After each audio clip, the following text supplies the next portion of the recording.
It is March 2nd, so this is going to be day 2 of Cerebral Palsy Awareness Month and more about Macy.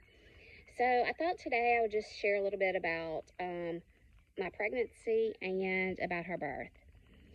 So my husband and I have been married 5 years. Kids were not necessarily on our radar. We'd go out to eat with his sister, and her boys would be under the tables and over the booths and hiding in the clothes at the store, and we were like, oh my gosh, we are not doing this. And granted, those are two grown men at this point and doing well with their life. They were just being boys. God has a funny way of saying, not concerned with your plans, these are my plans. And I had my yearly wellness visit coming up, and it was time for me to get a refill on my birth control, and my doctor canceled. Well, young, dumb, and naive, I didn't know that I could ask for an extension on my birth control, and I said, it's only like 2 weeks, it'll be fine. Well, it wasn't, and I ended up pregnant, and the funny thing is, it was just probably, I don't know, 3 or 4 weeks after 9/11. And during 9/11, we sat and we watched the stories and watched the news, and we both were like, you'd be crazy to bring kids into this world.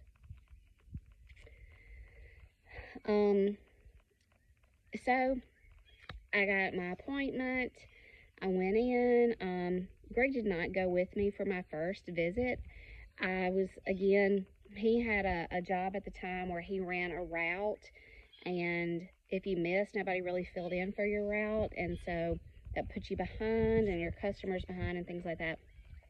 I said, look, it's going to be very routine. I'm going to go pee in a cup. They're going to say, yeah, you're pregnant, and that's really going to be about it. So my sister-in-law did go with me, and we got there, and she was like, you want me to go back with you? I said, no, you're good. You can stay in the waiting room,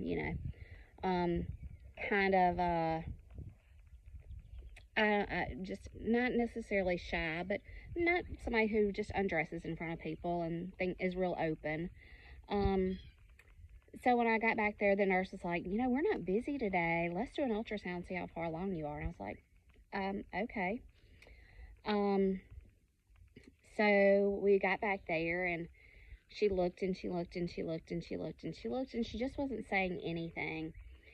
And I kind of mentally prepared myself for bad news, and I was kind of talking to myself, and I was just going, it's fine, you're fine, this was your first pregnancy, this wasn't even planned. Whatever she tells you, you're gonna be okay, you're gonna be fine. And she said, is that your mom with you in the waiting room?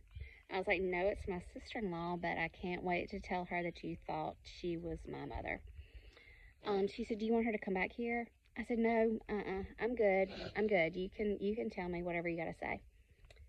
And she looked some more, and she looked some more, and she said, do you have twins in your family? And I said, I do, but it wasn't their first pregnancy, which is dumb. She said, well, you're getting twins.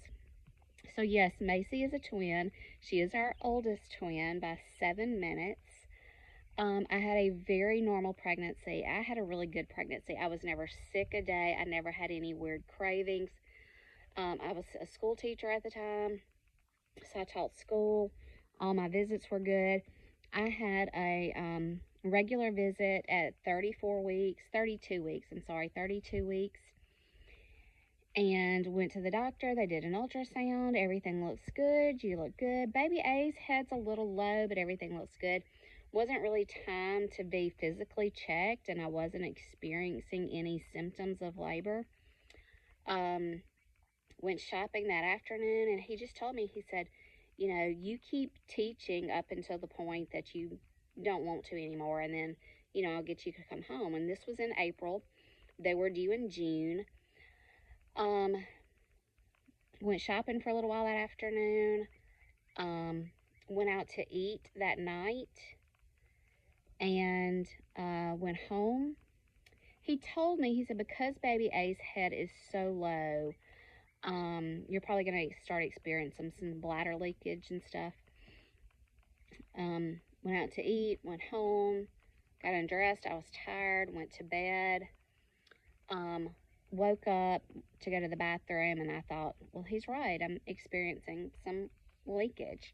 Dumb, I thought when your water breaks, like so many people do, that it's a gusher and obvious. Did not know that this was my water breaking. Went back to bed, experienced a little discomfort. Called my mother-in-law, who was a nurse, and she was like, well, why don't you just call in and let him know?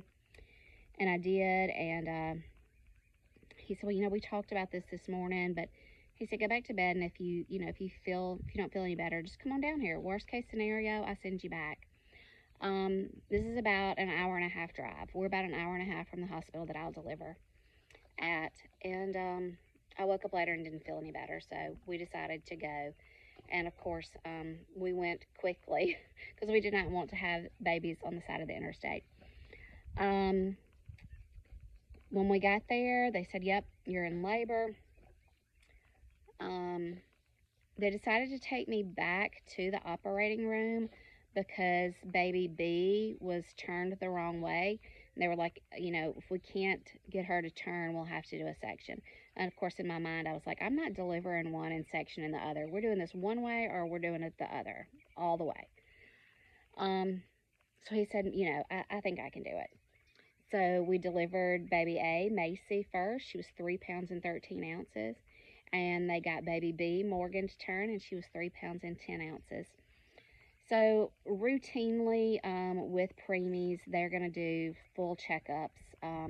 They both had ultrasounds. Morgan had a slight brain bleed, and Macy had a little fluid on her brain. I guess they weren't alarmed. They said, we're going to do follow-ups. We want to get them in the NICU, get everything going, things like that. 2 days later, I went home. They stayed. They stayed in the NICU for 6 weeks. And it was just because they couldn't get their apnea right. They just would forget to breathe. We would go for visits every day. We'd make our visits every day. A bad storm rolled through one day, and Greg said, hey, I'm running a little behind. This storm is pretty bad. I don't know that we're going to make it down tonight. And of course, I was just devastated. So I called to check in. And said, hey, we're not going to make it down tonight. Can you tell me how the kind of day the girls had, how they're doing? And has the follow-up ultrasounds been done? And this was, I'm not going to say it was before HIPAA, but it was before people were like, I'm going to need a photo ID and your fingerprint and all this. They were like, yeah, well, let me go check. And she said, they've had a good day. We did do the follow-up ultrasounds. Morgan's brain bleed is fine, but we did see something unexpected on Macy's follow-up ultrasound. And that's it. That's all she would tell me. She was like, you're going to need to schedule an appointment with the doctor and let him go over this with you. So, of course, I'm already devastated because we can't go. Now I'm even more devastated because I'm like, okay, she doesn't have a brain. She has a brain tumor. What's going on? I'm thinking the worst. I'm thinking I will only bring home one child from the hospital when this is all over. We go in. We have an appointment with the doctor. He apologizes for the probably the detail the nurse shouldn't have even given me over the phone. But he says Macy has periventricular leukomalacia, which is gray matter on the brain, which is essentially a dead spot. All children with cerebral palsy have that, but just because you have that doesn't mean you'll have cerebral palsy. So at some point, Macy had a lapse in oxygen, whether it was while I was pregnant, whether it was during delivery, whether it was sometime in the NICU. We don't know when that happened. A lot of people have said, you probably had a lawsuit on your hands. That wasn't the way I thought then. My babies had been taken care of. Like, The nursing staff, they were fabulous. They were fabulous. Every time we went, they were very caring of our children, and they were always polite when we went, and always gave us plenty of time and made sure we were comfortable. I never thought about questioning, when did this occur? Are there any notes on the charts where maybe her oxygen dropped way below, or when she was without oxygen or something like that? But also, I did not feel like I could sue someone without knowing 100% that this didn't happen while I was pregnant, or that it didn't happen during delivery or something like that. Hindsight, today I know that they have malpractice insurance for a reason, that I probably should have pursued it, at least looked into it, because today I know how expensive things are, and the surgeries that Macy's had, and the therapies that Macy's had, and the equipment that Macy's had, and the equipment that Macy technically still needs. You know, I hate to say that you would profit off of something like that, but it would have been for her good, because it would have helped with things that were needed, that we had to make sure we were, you know, triply insured, things like that. I